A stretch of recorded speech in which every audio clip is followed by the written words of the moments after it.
Assalamualaikum warahmatullahi wabarakatuh. Semoga kawan-kawan yang melihat video ini selalu diberikan kesehatan, nikmati iman Islam, serta rezeki yang berkurang. Amin amin ya rabbal alamin. Alhamdulillah nih, saya ketemu dengan luar biasa nih, coach luar biasa, Coach Hasyim nih. Mas Hasyim, ini Mas Hasyim apa nih latar belakangnya Mas Hasyim? Oke, kalau latar belakang saya itu pebisnis online yang dulunya itu jualannya ya produk-produk fisik ya, fashion dan sebagainya, buku dan sebagainya, dan alhamdulillah sekarang mulai merambah ke produk digital dan ada beberapa mendampingi juga beberapa perusahaan untuk meningkatkan penjualannya mereka dengan strategi meningkatkan closing rate dengan customer service dan meningkatkan retention rate dengan CRM ya gitu Mustafa. Dahsyat, luar biasa. Saya juga salah satu murid dari Coach Hasyim ini ya, dan saya lihat nih Mas Hasyim yang networking dahsyat nih ya, bisa bekerja sama dengan Mary Riana ya, dengan Kodeni dan macam-macam lah. Nah, itu bagaimana Coach Hasyim bisa berbagi tips rahasianya bagaimana ya bisa masuk ya ke networking yang ibaratnya itu papan atas lah. Silakan Mas Hasyim. Oke, terkadang problemnya orang-orang saat mau networking itu dia berpikir, aduh aku belum sampai di titik itu, aduh aku belum pantas untuk ngobrol dengan mereka.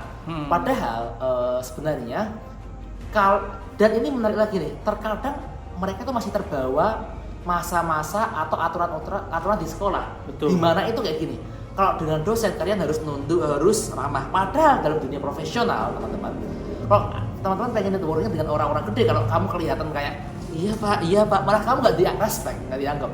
Kamu harus berusaha untuk menyetarakan gaya bicaramu, lifestylemu. Ketika bertemu mereka ya kamu setarakan dengan mereka gitu loh. Sehingga apa sih? Sehingga mereka akan melihat kamu orang yang punya value.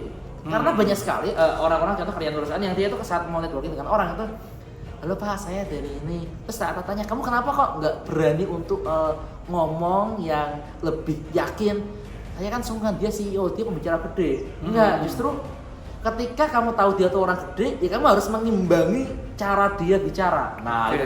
Jadi memantaskan diri, dan memantaskan diri bukan berarti ada di titik itu, tapi kamu berusaha bagaimana sih mencari topik yang dia sukai dan kamu bisa discuss. Yang pertama itu. Yang kedua, setelah punya networking yang bagus, contoh nih kita udah punya networking dengan Meridiana atau Denny Santoso. Yang kedua, kita gulung tuh networknya. Jadi pasti Meridiana atau Denny Santoso punya network lagi nih, kita cari tahu networknya siapa lagi. Nah itu makanya istilahnya ada getok keluar atau kita bisa dapat networking lagi dengan networknya Denny Santoso. Terus setelah itu kita bisa networking lagi dengan networknya temannya Denny Santoso itu lagi, dan itu akan muter terus seperti itu. Makanya yang paling pertama itu apa sih? Kita harus berusaha menyetarakan gaya bicara kita, kepedean, kepercayaan diri kita terhadap orang yang mau kita ajak ngobrol. Jangan ngerasa aduh aku bukan siapa-siapa, seperti itu sih. Oh, berarti tipsnya tadi pertama menyamakan frekuensi, betul ya? Frekuensi. Mas Hasyim ya, menyamakan frekuensi kepada orang tersebut ya. Dan jangan juga kita merasa minder, betul ya? Jangan. Mas Hasyim ya. Dan ngegulung, dalam arti kata ngegulung networking mereka. Itu mungkin tipsnya ya, Mas Hasyim ya. Dahsyat, luar biasa nih Mas Hasyim. Nah, Mas Hasyim, saya lihat kan ya, Mas Hasyim ini udah banyak yang ngebantu UMKM atau perusahaan gitu kan. Nah, kendala yang paling sering ya dialami oleh UMKM atau misalkan perusahaan tersebut ya, itu apa Mas Hasyim? Silakan. Kendala yang sering dialami oleh UMKM dan lain-lainnya itu biasanya koordinasi antara atas dengan bawahan yang sering terjadi miss kayak gitu. Jadi dan yang kedua itu perusahaan-perusahaan kadang dia kurang memperhatikan yang namanya service. Artinya apa?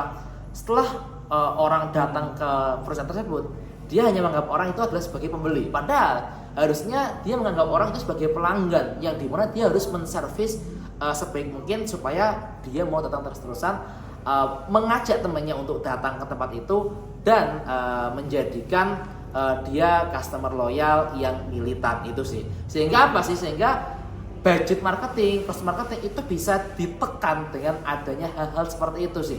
Dan selain itu, koordinasi antara atas dan bawah itu juga harus diintenskan. Jangan sampai misalnya yang sering terjadi itu, perusahaan nggak ada weekly meeting, nggak ada monthly meeting, sehingga apa, antara atasan dan bawahan itu berbeda ekspektasi, dan yang sehingga menyebabkan miskomunikasi, dan akhirnya yaitu servisnya juga berimbas ke situ. Oke, berarti poinnya antara owner dengan mungkin bawahan atau karyawan nggak kurang sinkron ya. Kurang sinkron. Ada miskomunikasi yang miskomunikasi berkali-kali. Nggak nyambung gitu nggak ya. Nyambung. Oke, siap. Nah, ini mungkin terakhir nih Mas Hasyim ya untuk teman-teman. Bagaimana nih Mas Hasyim? Kan banyak banget nih orang yang terkendala ya dengan masalah modal. Mungkin dia nggak ngerti bisnis dan segala macam, atau bisa bilang mental block lah Mas Hasyim. Mental block. Nah, ini gimana Mas Hasyim untuk mengatasinya? Oke, bisnis itu bukan dimulai dari modal teman-teman. Kenapa? Karena saya yakin kalau Anda pertama kali bisnis tak kasih modal 100 juta, tak suruh buat laporan gimana nanti penggunaannya juga bingung mau pakai apa kayak gitu kan. Terus tak tanya bisa balik kapan juga bingung. Kenapa? Betul. Karena ya modal itu bukan satu-satunya. Memang butuh, tapi modal itu butuh seiring kita punya skill yang bertumbuh gitu loh. Itu yang paling pertama kalau dari saya bukan modal tapi skillnya.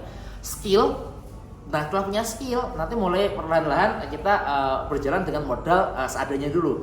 Nah, setelah skillnya meningkat, pasti kan dibutuhkan uang yang lebih banyak lagi. Nah, baru deh itu modal mulai masuk. Tapi untuk mulai, bukan modal yang pertama. Karena apa? Kalau tak kasih modal 100 juta, kamu juga akan bingung. Ini duit mau tak kemanakan? Terus kalau tak tanya balik modal kapan? Ya kayaknya 3 bulan. Tapi apakah kamu bisa ngitung modal 3 bulan? Enggak juga. Dan kemungkinan besar 100 juta itu juga akan habis. Karena apa? Nggak ada skill untuk mengelola keuangannya, nggak ada skill untuk manage bisnisnya, nggak ada skill untuk proyeksi bisnisnya dan sebagainya. Gitu sih. Siap. Berarti intinya ya berbisnis itu ya nggak selalu modal yang utama, betul nggak? Selalu modal. Tapi tadi ya yang Mas Hasyim katakan yaitu skill ya. Skill paling utama, betul paling ya? Utama skill. Oke, siap. Nah, semoga video ini kawan-kawan yang bermanfaat ya. Silakan kawan-kawan nanti untuk like, komen, dan share ya, dan berbagi manfaat ke banyak orang. Sehat selalu kayak berkah ya. Makasih Mas Hasyim. Oke, sama-sama. Ya, wassalamualaikum warahmatullahi wabarakatuh. Waalaikumsalam warahmatullahi wabarakatuh.